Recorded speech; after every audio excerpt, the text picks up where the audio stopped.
क्या दोस्तों आपका भी डीमेट अकाउंट नेगेटिव में चल रहा है और आप डीमेट अकाउंट के नेगेटिव बैलेंस को बिना पे किए हुए डीमेट अकाउंट को बंद कराना चाहते हैं? तो दोस्तों आपके मन में ये सवाल तो आया ही होगा कि मैं नेगेटिव बैलेंस को पे ना करूं और डीमेट अकाउंट को अनइंस्टॉल कर दूं तो फिर आगे क्या होगा। तो दोस्तों आपको ये सारे सवालों के जवाब मिलेंगे इस वीडियो में, आप इस वीडियो को लास्ट तक जरूर देखते रहिए।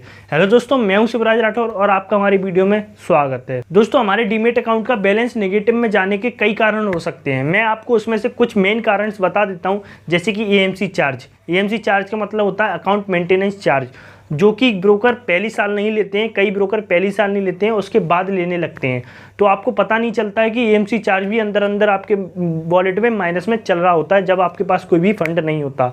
अगर आपके पास आपके डीमेट अकाउंट में फंड है और एएमसी चार्ज कंपनी लगाती है तो भाई ब्रोकर आपका एएमसी चार्ज काट लेगा फंड में से। अगर आपके डीमेट अकाउंट में फंड नहीं है तो भाई वहाँ पर नेगेटिव बैलेंस शो करेगा। जब भी हम अकाउंट बनाते हैं इन्वेस्टिंग या फिर स्टॉक खरीदने के लिए तो हमको नहीं पता होता वहाँ पर एएमसी चार्ज भी लग रहा होता है। दोस्तों यहाँ पर आपको गौर करने वाली बात यह है कि एएमसी चार्ज फर्स्ट ईयर नहीं लगता, उसके बाद लगना स्टार्ट हो जाता है, तो आप उस बात को नोटिस नहीं कर पाते हैं। और यहाँ पर दूसरा कारण होता है margin trade fund. Margin trade fund का मतलब क्या रहता है, आपको मार्जिन मिल जाती है 2x या 3x। जब भी आप ट्रेड लेते हैं तो मार्जिन ट्रेड फंड का यूज कर सकते हैं, पर आपके पास उतना फंड नहीं है, आपने ज्यादा मार्जिन ट्रेड फंड का यूज कर लिया, तब भी आपका नेगेटिव में बैलेंस जा सकता है। तीसरा रीजन रहता है कि आपके पास जितना फंड नहीं है उससे ज्यादा आपने ब्रोकर बना दी। मतलब कि आपके पास आपके वॉलेट में 100 रुपए हैं, आपने कोई स्टॉक खरीदा और उसकी ब्रोकरेज 120 रुपए हो गई, तो जी हाँ दोस्तों आपके वो 100 रुपये तो कटेंगे ही, और 120 रुपये में से जो 20 रुपये बचेंगे ना वह आपके डीमेट अकाउंट में माइनस में शो करने लगेगा। जब आप उसमें नया फंड डालोगे तो वह अपने 20 रुपये उसमें से काट लेगा। या फिर प्लेटफॉर्म फी भी आपके नेगेटिव बैलेंस का कारण बनती है। अब दोस्तों हम बात करते हैं मेन क्वेश्चन की कि मैं इन डीमेट अकाउंट के जो नेगेटिव बैलेंस है इसको पे ना करूँ तो क्या होगा। तो दोस्तों मैं आपको बताना चाहूँगा, अगर आप इन डीमेट अकाउंट के नेगेटिव बैलेंस है जो कि आपके अकाउंट में चल रहा होता है उसको आप पे नहीं करते तो आप उसके ऊपर आपको इंटरेस्ट देना पड़ता है, जो कि 18% से 21% ईयरली हो सकता है, या फिर 0.05% से 0.07% पर डे हो सकता है। तो दोस्तों अगर आप अपना डीमेट अकाउंट का नेगेटिव बैलेंस पे नहीं करते हो तो दोस्तों आपके उस नेगेटिव बैलेंस पर इंटरेस्ट लगना चालू हो जाता है, तो इंटरेस्ट भी उसी में जुड़ के आपका negative balance day by day बढ़ता रहता है। अब हम बात करते हैं कि भाई हमारा अकाउंट तो नेगेटिव में है पर हमको वो अकाउंट क्लोज कराना है, तो उसके लिए क्या तरीका है। तो दोस्तों इसके कुछ नियम्स हैं, रूल्स हैं, वो आपको फॉलो करने होंगे। जैसे कि आपके डीमेट अकाउंट में कोई भी होल्डिंग्स नहीं रहना चाहिए, या फिर कोई भी स्टॉक नहीं रहना चाहिए, या फिर किसी भी टाइप की आपकी इन्वेस्टिंग नहीं रहना चाहिए। और मेन रीज़न तो ये है कि आपको नेगेटिव बैलेंस है उसको पे करना पड़ेगा पूरा, तभी आप उस डीमेट अकाउंट को क्लोज करा सकते हैं।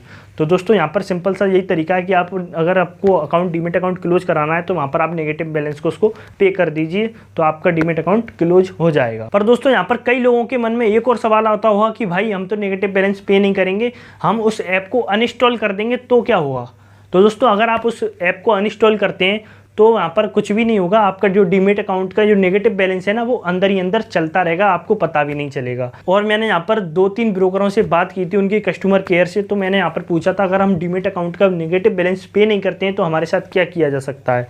तो दोस्तों उन्होंने अपने बताया था कि आगे चल के कई सालों बाद, शायद कई महीनों बाद, ये स्पेसिफिक टाइम की तो उन्होंने बोला नहीं था, पर ये बोला था कि हम आपके ऊपर हमारी टीम लीगल एक्शन भी ले सकती है अगर कुछ ज़्यादा ही नेगेटिव फंड हो जाता है। जैसे 100-200 नेगेटिव फंड है तो उसकी कोई भी बात नहीं है, उसमें कम चांसेस हैं आप पे कोई भी एक्शन नहीं लिया जाएगा। अगर आपको बहुत ही ज़्यादा नेगेटिव फंड है भाई तो उस कंपनी को वो कैसे छोड़ देगी आपका नेगेटिव फंड, इसलिए वह आपको लीगल नोटिस भी भेज सकती है। पर दोस्तों यहाँ पर मैं आपको बताना चाहूँगा कि कई लोग तो ऐसे रहते हैं जिन्होंने रेफर एंड अर्न के लिए ही डीमेट अकाउंट खोल लिया होता है और उनको नहीं पता चलता अंदर ही अंदर उनका नेगेटिव बैलेंस चल रहा होता है। और कई लोगों को तो यही नहीं पता कि हमारा डीमेट अकाउंट खुला हुआ भी है और उनका भी अंदर ही अंदर नेगेटिव बैलेंस चल रहा होता है। तो मैं यहाँ पर आपको कुछ ऐसे ब्रोकर सजेस्ट करना चाहूँगा जिनमें कोई भी एएमसी चार्ज नहीं लगता है, ना ही कोई अकाउंट ओपनिंग चार्ज लगता है, तो वहाँ पर ये फालतू के जो नेगेटिव बैलेंस है वो आपके नहीं चलेंगे।